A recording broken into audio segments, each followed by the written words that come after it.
అన్ని మానేలేదు చెప్తున్నా వినండి, అన్ని మానేలేదు ఉండండి. సో మన అహింసావాదులు అవ్వాలంటే ఏం చేయాలి? పూర్తి అహింసావాదులు అవ్వాలి కదా. ఓకే, అంటే మానవ జాతి అంటే కొంతమంది మనుషులకైనా అందరు మనుషులకా? శాకాహారం అహింస అంటే కొంతమంది జంతువులకైనా అందరు జంతువులకా? అన్ని కాదు, అందరూ జంతువులకి కదా. సో అలాంటప్పుడు మనం ఏం చేయాలంటే మాంసము, గుడ్లు, చేపలతో పాటు పాలు, తేనె, leather, silk, for, bull, juice, circus ఇవన్నీ కూడా మనం మానేయాలి. అప్పుడే మనం అందరు జంతువులకి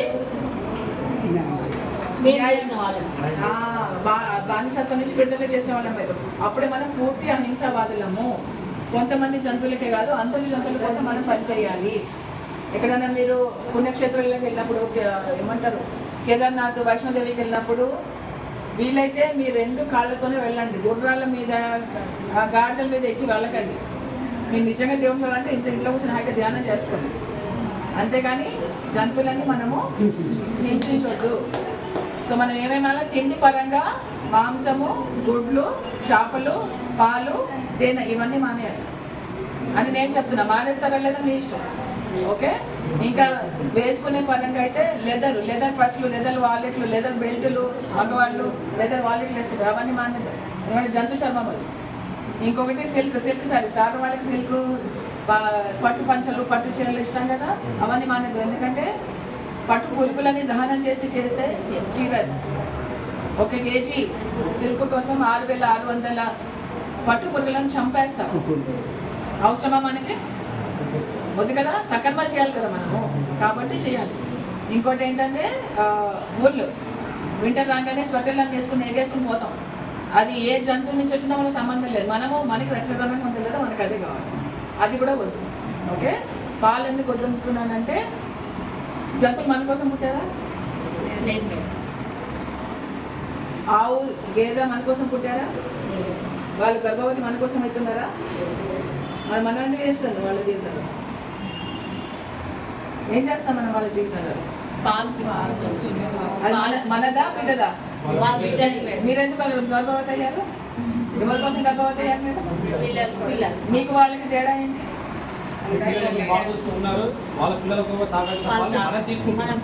వాళ్ళు ఇవ్వట్లే, మనం తీసుకుంటున్నాం.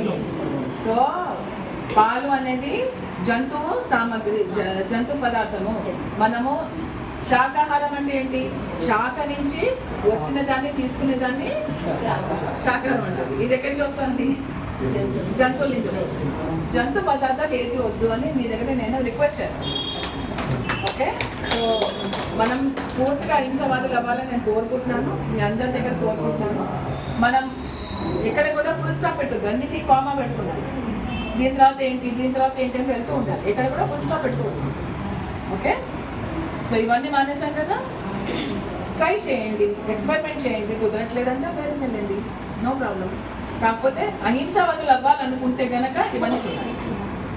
లేదు నాకు హింస ఓకే, నాకు మళ్ళీ జన్మలు ఓకే, నాకు దుష్కర్మలు ఓకే అంటే మీరు చేసుకోండి, నో ప్రాబ్లం. అది. సో ఏంటంటే మనము ఏదైతే ఇస్తామో మనకు అదే వస్తుంది కదా.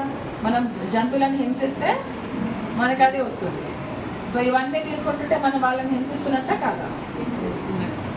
అవునా కదా. సో అలాగా మనము ప్రతిదాన్ని మనము ఏదైతే జంతువు నుంచి వచ్చేవి ఏవైతే అవన్నీ వదిలేసుకుంటూ జంతువులన్నీ సతాయించే పనులన్నీ కూడా మనం మానేసుకుంటూ ఉండాలి. సో ఇండియా మనకి లెదర్లో కానీ బీఫ్లో కానీ టాప్లో ఉంది. దేనివల్ల? డైరీ ఇండస్ట్రీ వల్ల. అర్థమవుతుందా చెప్పేదేమన్నా? ఓకే, ఇప్పుడు ఒక స్త్రీ శరీరంలో డెలివరీ అయిన తర్వాత పాలు తన ఛాతీలో ఎలా ఉత్పన్నమైతే వినండి సార్, బాగా చూద్దు వినవండి. హార్మోన్స్ అవా ఎలా ఉత్పన్నమవుతుంది?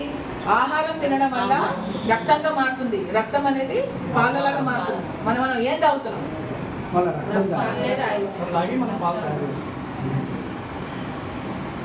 వైట్ బ్లడ్ అంటారు, అంటే రంగు మారింది అంతే. సో పాలల్లో హార్మోన్స్ ఉంటాయి. ఇప్పుడు సార్ అన్నారు కదా హార్మోన్స్ అని, ఈ థైరాయిడ్, ఈ పీసీఓడి ఇవన్నీ మేజర్గా వచ్చేవి పాల వల్ల. ఎందుకంటే దాంట్లో హార్మోన్స్ ఉంటాయి, మన హార్మోన్స్లో కలిసిపోతాయి కాబట్టి సైంటిఫిక్ కూడా ప్రూవ్ అయినవి. అండ్ హార్మోన్స్ ఉంటుంది, బ్లడ్ ఉంటుంది, దాంట్లో చీమ కూడా ఉంటుంది. మీకు కాల్షియం కావాలా, పాలు కావాలా? కాల్షియం కావాలంటే నువ్వుల్లో ఉంది, రాగిలో ఉంది, చాలా చాలా వీటిల్లో ఉంది, అన్నిట్లో ఉన్నాయి. మీకు కాల్షియం కావాలా, పాలు కావాలా? మీకు ప్రోబయోటిక్స్ కావాలా, కర్డ్ కావాలా?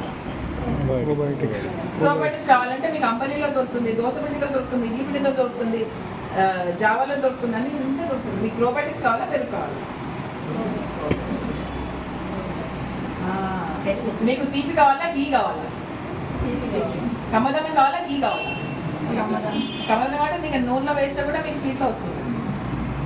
పాల బదులు coconut milk, almond milk, cashew milk ఇవన్నీ కూడా వాడుకోవచ్చు. ఆయన సౌట లబ్దామా అవుతా మళ్ళీ జన్మ తీసుకుందాం.